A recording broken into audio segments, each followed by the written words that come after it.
মুসলমান মদ খেতে পারে, মুসলমান পরের টাকা অন্যের টাকা বেঈমানি করতে পারে, মুসলমান সুদ খেতে পারে, মুসলমান ঘুষ খেতে পারে, মুসলমান বেঈমানি করতে পারে। তবে আমার আল্লাহ তো এই বেঈমানের কল্যাণ করতে চায় নাই। আমার আল্লাহ কল্যাণ করতে চেয়েছে, বিজয় করতে চেয়েছে। তাদের কাদের বিজয় করতে চেয়েছে? ইমানদারের বিজয় করব। মুসলমানের নয় রে। কেন? মুসলমান সব করতে পারে, কিন্তু ইমানদার তা পারে না। ভাইজান, বন্ধুরা আমার, আমি সেই কথা বলতে চাই না। আজকে আপনাদের বিশেষ করে এই কথাগুলি বলার জন্যই আমি আপনাদের বলি ভাই। এই জন্য আপনাদের বারবার ভাই শব্দটি ব্যবহার করেছি। ভাই গো, এই বর্তমান পরিস্থিতি অবস্থা নিয়ে টেনশন করবেন না। কেন? আমার আল্লাহ তো টেনশন করতে নিষেধ করেছেন, কিন্তু আমি মনিরুদ্দিন এবং আমার আল্লাহ এবং আমার রাসূল তথা আমি মনিরুদ্দিনও বলি, এই টেনশন করে কোনো লাভ হবে না। কেন? এটা তো অল্প দিনের সময় রে। কিন্তু টেনশন করুন ওই দিনের, যেই এমন এক কঠিনময় দিন আমাদের কাছে আসবে বা আসছে বা কাছে আসছে, সেই দিনের টেনশন করুন, সেই জায়গার টেনশন করুন, যেই জায়গাতে আপনাকে লাইফ টাইম কাটাতে হবে। কেন? আমি মনিরুদ্দিন বর্তমান এখানে আসি, 2 ঘন্টা পর আর থাকবো না। আমার ভাইয়েরা, কিন্তু যেই জায়গাটাতে আমাকে সারা জীবনের মতো কাটাতে হবে, সেই জায়গাটা নিয়ে টেনশন করুন, ভাবনা চিন্তা করুন। সেই জায়গাটার নাম কি রে? সেই জায়গাটির নাম হলো জাহান্নাম, সেই জায়গাটির নাম হলো জান্নাত। ওই জায়গা দুটো নিয়ে টেনশন করুন। কেন? এটা তো কয়দিনের মতো আছি, কয়েকদিনের মতো আছি। আমি কয়েকদিনও বলতে পারবো না, কয়েকদিন বলতে গেলেও ভুল দেখাবে। কেন? আমি মনিরুদ্দিন আল্লাহ বলে হাত দুটো উঁচু করেছি, হাত দুটি আমার নেমে যাবে এমনটাই তার গ্যারান্টি নাই। মৃত্যু আপনার কাছে এতই নিকটবর্তী। আল্লাহু আকবার ক সেকেন্ডের দরকার? 5 থেকে 7 সেকেন্ড। আল্লাহু আকবার। আর ওই যদি মহাব্বত দিয়ে বলি আল্লাহু আকবার, এই সময় তোর আছে কিনা তার গ্যারান্টি নাই। আল্লাহ যা, চলে যা। কোথায়? ওখানে যেখানে তোকে সারা জীবন থাকতে হবে, যেখানে তোকে লাইফ টাইম থাকতে হবে, যেখানে তোর কোনো শত্রু থাকবে না, যেখানে তোকে গুলি করার ভয় থাকবে না, যেখানে তোকে মেরে দেওয়ার ভয় থাকবে না, এমনকি তুই মরতে চাইলেও তোকে মারবে না, সেই জায়গার টেনশন করুন। আমি আপনাদেরই ভাই, আপনারা আমারই ভাই। আর আমার রাসূল বলেছেন কুল্লু মুসলিমুন ইখওয়ান, এক মুসলমান অন্য এক মুসলমানের ভাই। শুধু আমার রাসূল এই সম্পর্কের কথা এবং এই কথা বলেন নাই, বিশ্বাস করুন আর নাই করুন, আমার আল্লাহর পবিত্র কোরআনটি খুলে দেখুন। মহান আল্লাহ তার ভাষা দিয়ে বলেন বিসমিল্লাহির রহমানির রহিম। তিনি ডেকে বলছেন। কেন? আল্লাহ তো অত্যন্ত দয়ালু, আর তিনি তো অতিরিক্ত তার বান্দা বান্দীদের ভালোবাসেন। এই জন্য তিনি সুন্দর করে ডেকে কুলের কথা খুলে বলে দিচ্ছেন। কি? ইয়া আইয়ুহাল্লাযীনা আমানু কু আনফুসাকুম ওয়া আহলিকুম নারা।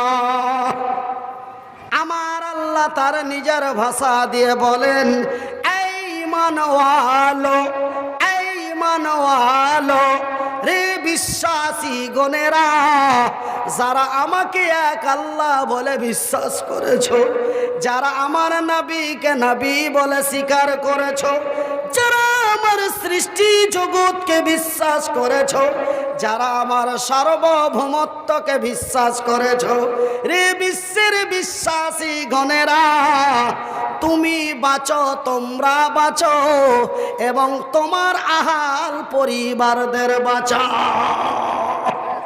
কোনটা কোথা থেকে বাঁচাও?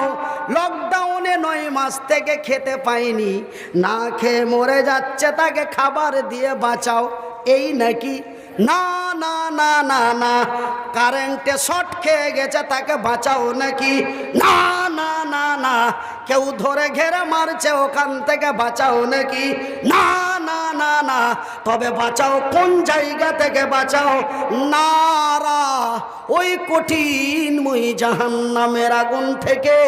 যেই জাহান্নামের আগুন এমন খতরনাকময় জাহান্নাম ভাইজান, বিশ্বাস করুন, আমি মনিরউদ্দিন কসম আল্লাহর করে বলছি, জাহান্নাম কোনো গাধার জন্য বানায় নাই, জাহান্নাম কোনো ভেড়ার জন্য বানায় নাই, জাহান্নাম কোনো উট ছাগল মুরগির জন্য বানায় নাই। জাহান্নাম বানিয়েছে এই বিশ্বের তরুণ এবং তরুণীদের জন্য, যারা ভুট্টার ভুঁয়ে ধরা খায়, তাদের জন্যই বানিয়েছে জাহান্নাম। কোনো মুরগা মুরগি, এটা ওটা, গরু ছাগল ভেড়ার জন্য বানায় নাই, বানিয়েছে এই জাহান্নাম বানিয়েছে এই পৃথিবীর মানুষের জন্য। জান্নাত বানিয়েছে এই পৃথিবীর মানুষের জন্য। জান্নাতেও কোনো গাধা ঘোড়া কুত্তা বিড়াল যাবে না, জাহান্নামেও কোনো গাধা কুত্তা বিড়াল যাবে না। জান্নাতে যাবে এই তরুণ তরুণীরা, জাহান্নামে যাবে এই তরুণ তরুণীরা।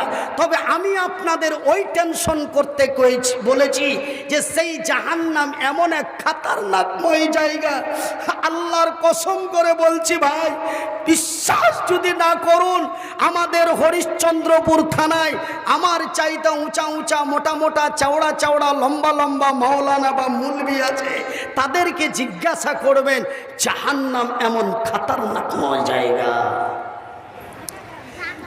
ভাইজান, ওই জাহান্নামীদের এমন শাস্তি দেওয়া হবে, আমার ক্ষুদ্র শিক্ষা অনুযায়ী, আল্লাহর কোরআন এবং রাসূলের হাদিস যতটুকুন ক্ষুদ্র জ্ঞানে পড়ে দেখেছি, জাহান্নামে এমন এক কঠিন কঠিন শাস্তি দেওয়া হবে।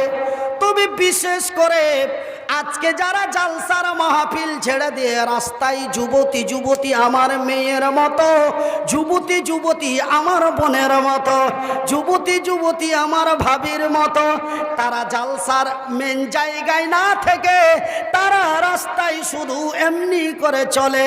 ওরে আমার যুবতী মেয়েরা, ওগো আমার যুবতী বোনেরা, রে আমার ভাবিরা, জালসার নাম করে এসে দোকানে আড্ডা মারো, শোনো ওই জাহান্নামের শাস্তি।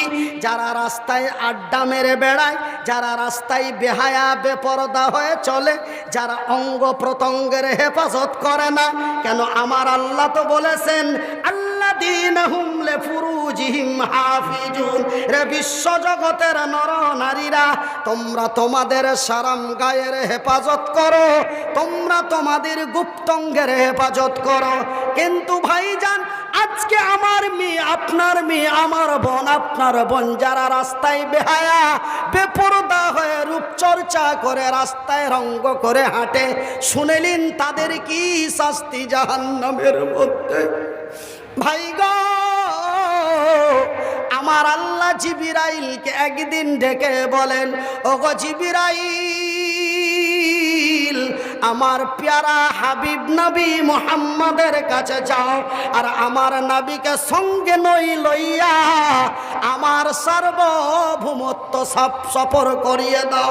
সেই সফরটাকে বলা হয়েছে মেরাজ। সেই সফরটাকে কি বলা হয়েছে? কি বলা হয়েছে? আমার আল্লাহ বলেন, জিবরাইল গো, আমার নবীকে জান্নাতে জাহান্নাম কোথায় কি আছে সমস্ত কিছু আমার রাসূলকে দর্শন করিয়ে দাও, বিশ্ব ভ্রমণ করিয়ে দাও, জান্নাতটাও দেখিয়ে দাও, জাহান্নামটাও দেখিয়ে দাও। কেন এই জান্নাত এই জাহান্নামে আমার নবীর উম্মতি ছাড়া অন্য কাউরি পাঠানো হবে না। সেহেতু আমার নবীকে জান্নাতটাও দেখিয়ে দাও, আমার রাসূলকে জাহান্নামটাও দেখিয়ে দাও। ভাই গো, জাহান্নাম শব্দটি যখন মুখ দিয়ে বের হয় মনে হয় সারা অঙ্গ কেঁপে ওঠে। বন্ধুরে, আমার রাসূলকে যখন জাহান্নাম দেখাতে নিয়ে গেলেন, যখন জাহান্নাম দেখাতে নিয়ে যায়, জাহান্নামের কাছাকাছি যাওয়াতে দেখতে পাওয়া গেল, শুনতে পাওয়া গেল, জাহান্নামের ভিতর থেকে বিকট বিকট আওয়াজ বের হয়। সেই আওয়াজ কোনো গাধার নয়, সেই আওয়াজ কোনো ঘোড়ার নয়, সেই আওয়াজ কোনো উটের নয়, সেই আওয়াজ কোনো পুরুষের নয়। জাহান্নামের ভিতর থেকে যে আওয়াজ বেরিয়ে আসছে সেই আওয়াজ যেন মহিলাদের আওয়াজ। জাহান্নামের ভিতর থেকে যেই বিকট আওয়াজ বেরিয়ে আসছে, রাসূলের কানের মধ্যে যে আওয়াজটা লাগলো সেগুলো যেন যুবতী সুন্দরী রমণীদের আওয়াজ। ভাই গো, সেই আওয়াজটা কিসের আওয়াজ? তাদের লোহার হাতুড়ি দিয়ে পিটাচ্ছে তার আওয়াজ নাকি? না না না না। তবে তাদের গলায় ফাঁস দিয়ে টানছে তার আওয়াজ নাকি?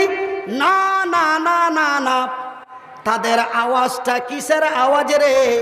একজন নারী যখন তার গর্ভ প্রসব করে, গর্ভ প্রসবের সময় যে আওয়াজ হয়, যাকে আমাদের শেরশাবাদিয়া ভাষায় বলা হয় ছেলা হওয়া ব্যথা,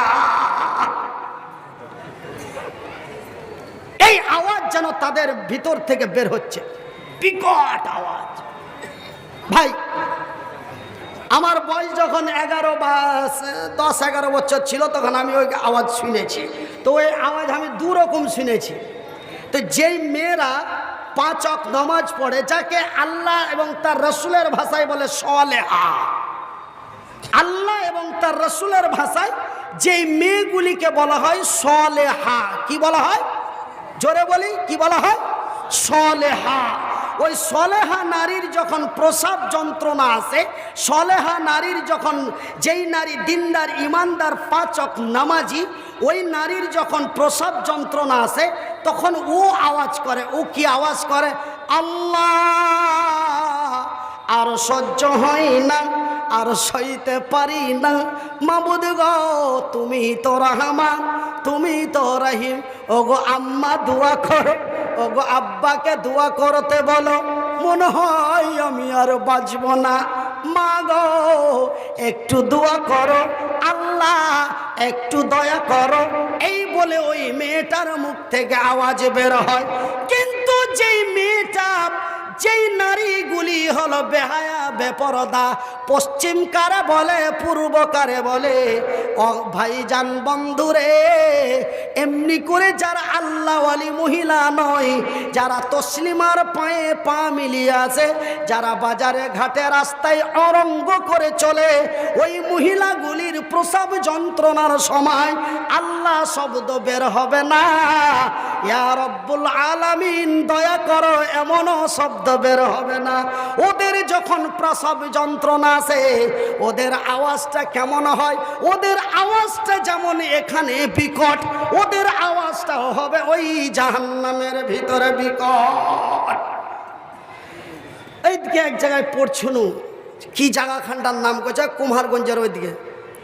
তো একদিন কুণ্ডে থেকে জালসা শুনে চলে আসছি। তো জালসা শুনে আস্তে আস্তে ওস্তাইরা আমাকে সাইকেলে করে লেগেছে। তো জালসা শুনে আস্তে আস্তে খুবই একটা মেয়ে লোক চিল্লেছে, দেখবে কী হয়েছে ভাই, কী হয়েছে, তোমার চাকরা মিলা দাও। হ্যাঁ, বলছে যে কী হবে তুই বুঝতে পারিস না, খাবার কোনো লক্ষ্য করে থাক, মানুষ শুনলে কী হবে, খালি ওয়া ওয়া মাগা ও ও এরকম করছে। এটা হলো ওই মহিলার আওয়াজ। কোন মহিলার আওয়াজ?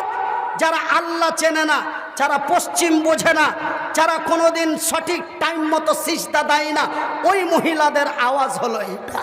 ঠিক জাহান্নামের ভিতরে এমনই বিকট ওই মহিলাদের আওয়াজ হচ্ছে।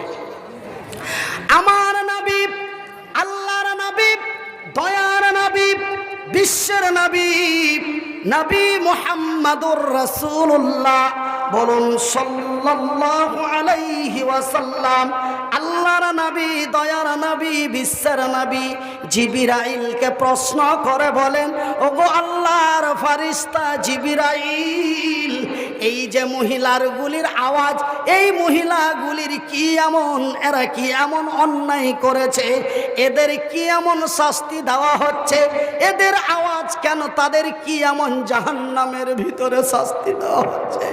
রসুল ভাইজান জিবরাইল উত্তর দিয়ে বললেন, নবী গো, এই মহিলাগুলি ওই মহিলা, এই মেয়েগুলি ওই মেয়ে, এই নারীগুলি ওই নারী, যারা আল্লাহর জমিনে বেহায়া বেপরদা হয়ে চলেছে, যারা নিজের অঙ্গ প্রত্যঙ্গের হেফাজত করে নাই, যারা দেওর ভাসুর মানে নাই, যারা পর পুরুষ বলে কোনো লজ্জাবোধ করে নাই, ওই রাস্তা দিয়ে রঙ্গ করে হেঁটে গেছে, আর রহিমের মিজাজটা খারাপ হয়েছে, এমনি ভাবে রাস্তায় চলেছে যেন বয়স্ক থেকে নিয়ে তরুণ পর্যন্ত তার দিকে বারবার ফিরে তাকিয়েছে। সহ্য না করতে পেরে কিছু বদমাস ছেলে বলেছে, চলে গেল বে, চলে গেল। বলে কি গেল? বলে গেল। এই মেয়েগুলি, কোন মেয়েগুলি? এই মেয়েগুলি যারা রঙ্গ করে বেহায়া বেপরদা হয়ে, আব্দুর রহমান যখন তার বউ নিয়া হরিশ্চন্দ্রপুর যায়, আমার বুকটা ফাইটা যায়, আমার মনটা ফাইটা যায়। আব্দুর রহমান এমনই কিভাবে তার বউ নিয়ে যায় যে আমার ফাইটা যায়। বন্ধুরে, এখানে আরো স্পষ্ট কথা রয়েছে, আরো খুলে কথা বলা হয়েছে।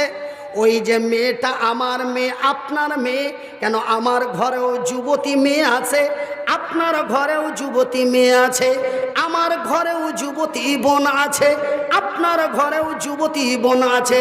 আপনার বোনগুলি যেন আমারই বোন, আপনার মেয়েগুলি যেন আমারই মেয়ে।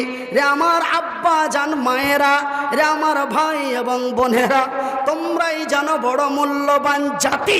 রে আমার মায়েরা, মহান আল্লাহ তোমাদের নারী জাতি হিসাবে তৈরি করেছে, আর তোমাদের পায়ের নিচে আমাদের জান্নাত করেছে। মা গো, আমি জানো তোমাদেরই ভাই, তোমরা জানো আমারই বোন। রাস্তা পথে ঘাটে বাজারে এখানে ওখানে যেখানেই যাবে, মায়ের ইজ্জত নিয়ে যাবে, মায়ের সম্মান নিয়ে যাবে। আমার আল্লাহ তোমার ইহকাল পরকাল কল্যাণ করবে, এটা আমি মনিরুদ্দিন আমার কলম দিয়ে লিখে দিলাম।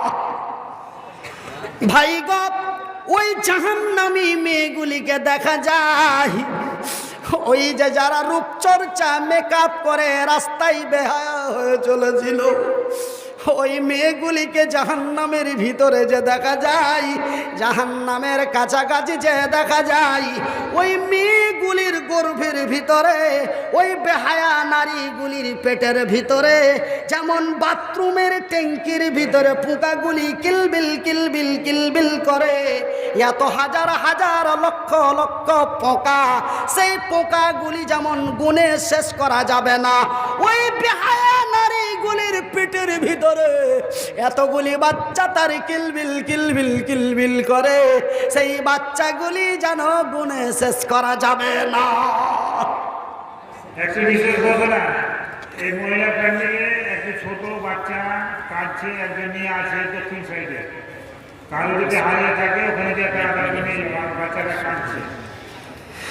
ভাইজান বন্ধুরা, আরে আমার আম্মা জান পরদা নাসিম বোনেরা, ওই গর্ভবতী নারীগুলির পেটের ভিতরে যেন পায়খানার ট্যাঙ্কির পোকার মতো তাদের পেটের ভিতরে বাচ্চা কিলবিল কিলবিল করে। এতগুলি কেন বাচ্চা দেখা যায়? এতগুলি কেন বাচ্চা দেখা যায়? ভাইজান, ওই মেয়েটি 12 বছর যুবতী, 12 বছর বয়সে পূর্ণ যুবতী হওয়ার পরে তার 32 বছর বয়স পর্যন্ত বেঁচে ছিল, 40 বছর পর্যন্ত বয়স বেঁচে ছিল। দিয়ে কাবা রক্ষা করেছে। এই খোপাকাঠি, এই ইসলামপুর খোপাকাঠির হেফজুল কোরআন আল্লাহ টিকাবে, জোরে বলি ইনশাআল্লাহ। আমি যখন হরিশ্চন্দ্রপুরে এতিমখানা খুললাম, বলছে কয়দিন চলবে? কিছুদিন পরেই বন্ধ হয়ে যাবে। একে তো সব দেখার লেগে নিয়ে যেছে, এর মার্কেট কয়দিন হবে? 2 থেকে 3 বছর। এক যুগ পার করে দ্বিতীয় যুগে চলছি, বলি আলহামদুলিল্লাহ। 12 বছরে এক যুগ, মালের গাড়ি রানিং চলছে 14 বছর প্লাস। একটু ডাউনে যায়নি, আল্লাহর দয়ায় আপনাদের দোয়ায় মার্কেট হাই লেভেলে উপরে আছে। এবার মালের রেট বাড়িয়েছি রাজ্যের বাইরে 51,000, তবুও ডেট দিতে পারি না, জোরে বলি আলহামদুলিল্লাহ। এটা আমার আল্লাহরই দান, জোরে বলি আলহামদুলিল্লাহ। ওরাও বলে লকডাউনে বেকার। আমি বললাম লকডাউন হয়ে তেলের দাম, পেট্রোলের হয়েছে ডিজেলের দাম। বিমানে আগে পাশাপাশি এক সাইডে 3টা সিটেই প্যাসেঞ্জার নিত, এখন মিডিলে 2টো করে সিট বাদ দিয়ে প্যাসেঞ্জার। বিমানের ভাড়া ডবল হয়েছে, সেহেতু আমার মালও লাগবে ডবল। তবে লকডাউনে আপনারাও মরেছেন, লকডাউনে আমিও মরেছি, কেউ ভালো নয়। ভাইজান, আল্লাহর রসুলের মাদ্রাসা আল্লাহ চালাবে। এই টাকা দেওয়া দেখে আপনারা সুরসুর করে উঠবেন না, প্লিজ রিকোয়েস্ট করে বলছি। আমি আজকে আপনাদের কাছে টাকা চাইবো না, যদি আপনাদের মনে হয় স্বেচ্ছায় দিবেন, না হলে দিবেন না। এই মাওলানাকে আমি বলেছি, টাকা আমাকে দিয়েছে, আমি চুপ করে থুয়ে দিয়েছি, আমি ওনার কথায় গুরুত্ব দিইনি। কিন্তু আপনারা দেওয়া দেখি উঠাউঠি চালু করেছেন। একটু ধৈর্য ধরুন, কথাটা শুনেলেন। এই জাহান্নামীরা তাদের আওয়াজ সহ্য না করতে পেরে, ওই যে ভাই দলের মধ্যে মাছ ধরে, ওখানটাকে কি কয় যে দলের মধ্যে মাছ ধরে এনে এনে করে ঘুরায়, তখন ওর আঁকুড়াতে মাছ লেগে যায়, ওখানটা কি কয়?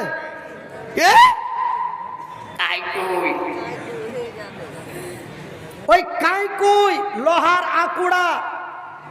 ওই জাহান্নামীরা, ওই জাহান্নামী নারীদের চিৎকার সহ্য না করতে পেরে তারা ওই লোহার আঁকুড়া দিয়ে ওই গর্ভবতী নারীর পেটের বাচ্চাগুলি আঁকুড়া দিয়ে টেনে টেনে বার করবে।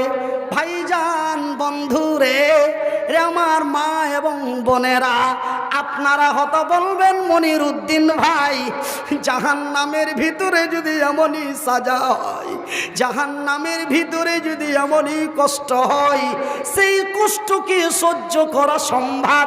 সেই কষ্ট কি মেনে নেওয়া সম্ভব? এতই কষ্ট যদি হয়, সে কি বাঁচতে পারে? না না, সে মরে যেতে পারে। কিন্তু আমি তো আগেই বলেছি, তা আর মরবেন না, ওখানে মারার মতো কেউ থাকবে না, মরে যাওয়ার মতো কোনো সিস্টেম থাকবে না। ভাইজান, বন্ধুরে, জাহান্নামীদেরকে এমন পিপাসায়, খিদায় তাদের জান বাঁচবে না, তারা খিদার জ্বালায় মাবুদের দরবারে ফরিয়াদ করবে। জাহান্নামী